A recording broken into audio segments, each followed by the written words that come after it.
been an interesting week in Charleston, so I'm sure most of you have kept up with us a little bit coming out of Florida State. Had a great opportunity to go down there and be the home opener for the defending national champion Florida State Seminoles with the reigning Heisman Trophy Award winner, and they're ranked #1 in the nation. And you start looking at them on film, and they have 5 senior offensive linemen, 4 of which are on some kind of All-American list. They got, of course, got Winston there at quarterback and all that speed on offense. We had a great challenge ahead of us last week. We had a great week of practice. The kids were really excited. Going down in Tallahassee, we got down there Friday. Went to the stadium and kind of got the shock and awe factor out of our kids seeing that venue.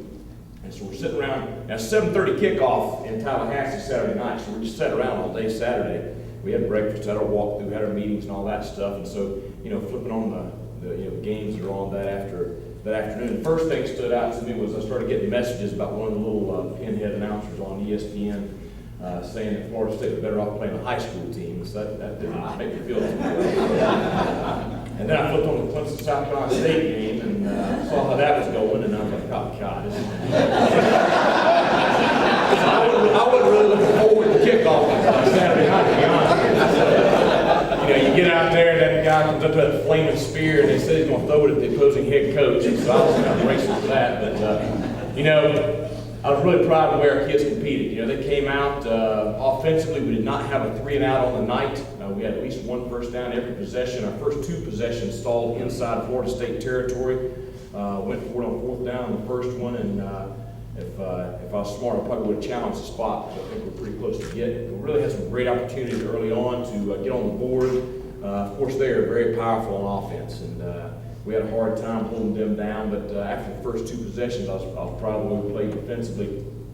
Got right before the half, it's 21-0. We're trying to claw and fight and stay in the game, get to the second half. We've got a 3rd down, about the 7-yard line, 3rd and goal, 7.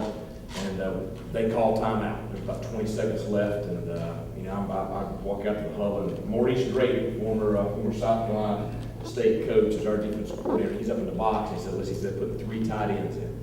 And so I'm sitting there thinking, there's no way they're going to run on 3rd and 7 right here. It's going to be a play action pass. So I told the guys, listen, you corners and safeties, you got to be great with your eyes right here. Really watch the play action pass. And we're supposed to have discipline at the Citadel. So we go out there, they line up in this tight, heavy set, and sure enough, play action fake, and Nick O'Brien, they're great tight end. He just, scoops to the back of the end zone. My corner's sitting at the line of scrimmage, not doing anything he was coached to do, and easy little touchdown there. So we had a conversation. The good thing about TV games is you have the guy in the red hat comes out. You got a couple of minutes between possessions and everything. So I think the entire time that guy in the red hat was on the field, me and this player were having a discussion about the hash, about his lack of discipline. Now, I didn't talk to him about his honor, but I was talking to him a lot about his discipline. I think I suggested he go ahead and start walking back to Charleston, South Carolina. Big rival there that Friday night, and all of a sudden, one of the kids comes in, we flip on the TV, and we see the second plane hit the tower, and kind of watched everything unfold along with everybody else in the country. But as tragic as that was, and thousands of people lost their lives that day, and we're still feeling the effects of that.